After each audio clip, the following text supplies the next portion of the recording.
Hello my friends, welcome back. It's Nat Walsh for TLC Designs. Today we have a little play with One-Eyed Harry and Monster Mash. Now what I'm going to do with his banner is something a little bit different, which is actually really easy to do. Now the light is going to sort itself out in a little bit, so bear with me, I'm still working on that. So we've got our 81 and our G24, 81 and G24. What I'm going to do is little diagonal lines on my banner. It's going to be harder to see on the wording, but we've got little sort of bottom left to top right and then rotate it around so it's got a crisscross pattern. Then with the G24, in between the two pink lines, I'm going to do another line, and it's going to be the same thing all over again, is that I'm going to do a diagonal line and then rotate it around and do another diagonal line. You'll see it a little bit better later on. As I said, I'm still working on my lighting. I don't know what's going on, but we are working on it. We're narrowing it down. So my little One-Eyed Harry here, all these images are digital images. So the benefit of that is that you can sort of alter them to a point. You can make them taller, make them skinnier, make them a bit more chubbier, and that is what I've done today. Now, depending on the program that I use is the Silhouette Studio.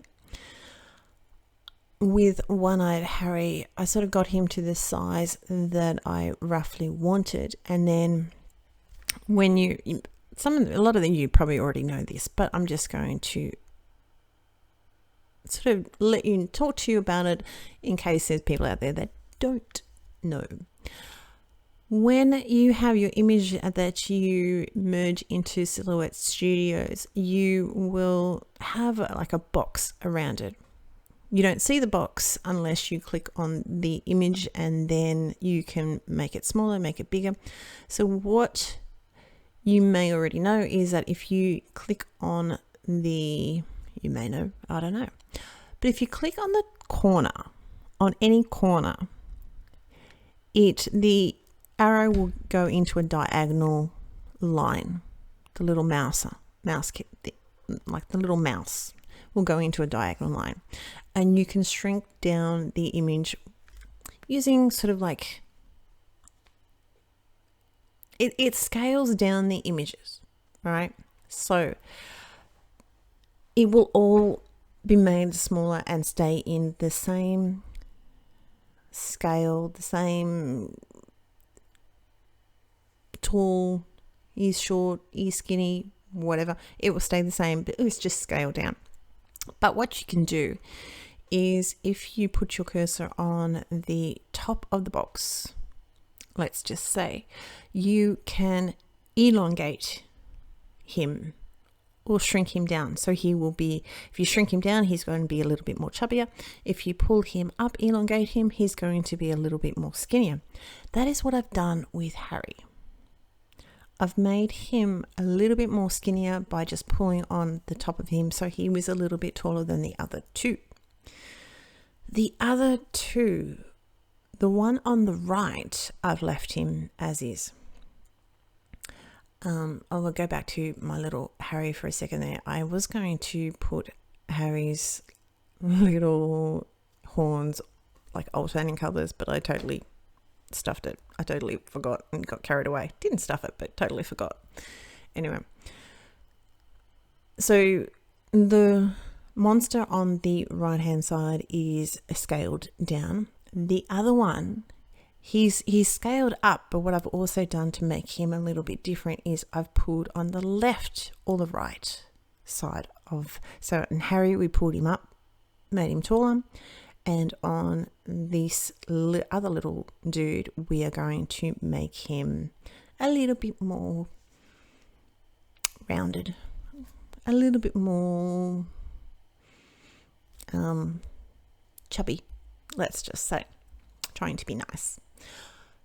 But it just is providing a little bit of difference between the two little characters. because they are the same character. We're just trying to make them look a little bit different because they're going to be coloured, spoiler alert, they're going to be coloured the same. So we've used the R80 range for Harry. We've got R89, 85, 83 and 81. Now there's there's 4 number difference between 89 and 85. So this is where Space Jump, so now you can see the banner a little bit better. I don't know, the sun went down or something, I don't know, but I'm still working on it.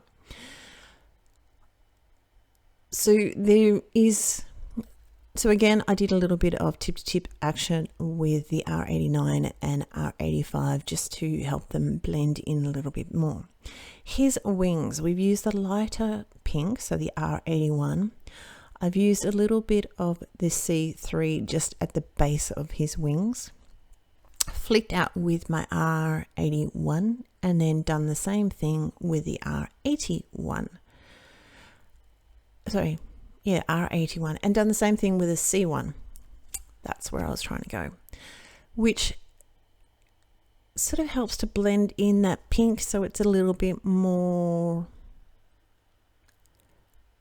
it's just the continuity is a little bit better. The greens that I've used are G28, G29, G28, G24 and G21. Then we have the yellow, it's a yellowy gold. It's a yellowy gold here. We've got Y28, 26 and 23. You will see with the boxes too that the same colours are being used through the boxes. So we've got our pink and our green, and then we've got our green and this yellow gold that we're going to do. The other colour, the other monster I should say, is going to be the same colouring because I just liked it.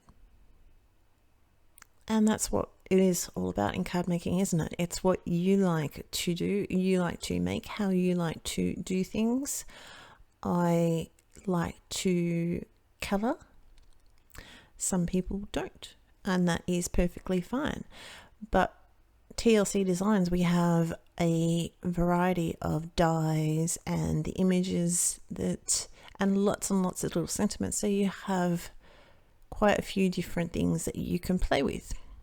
I also like interactive things, but I don't do that as much as I do my colouring. And that is us. That is me. So we have lots of little bits to play with, and something for everything is basically what I'm trying to say. We have something for everything. Now later on I will come in with his eye, the one that's a little bit behind, because he looks a little bit, here in Australia we would say NQR, which is not quite right, but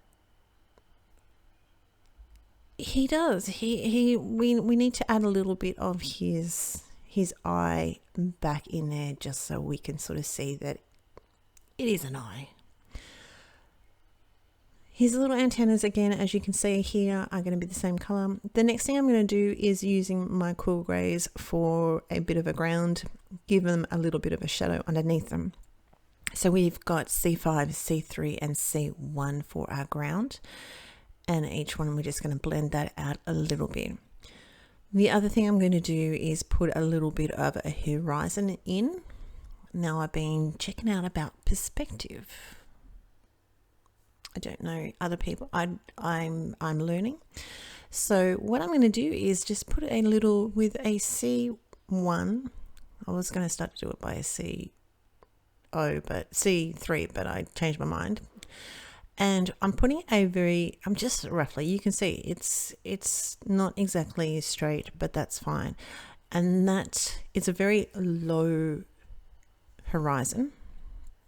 So, which means that we're sort of looking down because we can see the top of our little presence there.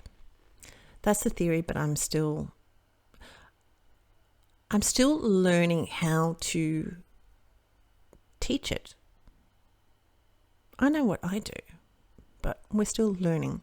I've got the very tip of Harry's little curl, so we colour that in. The round the sky, it's not sky, but the background just to give a sense of color there. I've used BG11 and BG10 and just using an O marker just to blend that out a little bit and just to soften that very, very edges. So it's sort of, it's a nice smooth little contrast. BV31 for just a hint of color in our eyes. This is, we got our little eyeball putting in. Now the front little dude obviously has his eyeball going off in direction, but we want to make sure it's seen. I've trimmed that down to an Aussie card base. So I've said it before, I'll say it again, our rectangles for our card bases are different from our American friends. So this is trimmed down to us. This card base was used, I die cut something else out of it, clearly, and I find I waste more. I don't have as many little tiny scraps that if you cut it out of, if you have all your cardstock trimmed to your card front, then apart from your little strips when you cut it down like this little one, if you have to die cut it, die cut something out of the center of the panel. That way you don't end up with all these little bits and pieces. You're still going to end up with some little bits and pieces, but not as many. I've just used a multi-liner just to join my banner to the wall. That's my card. I do hope you like it. Take care. I'll talk to you next time. Bye.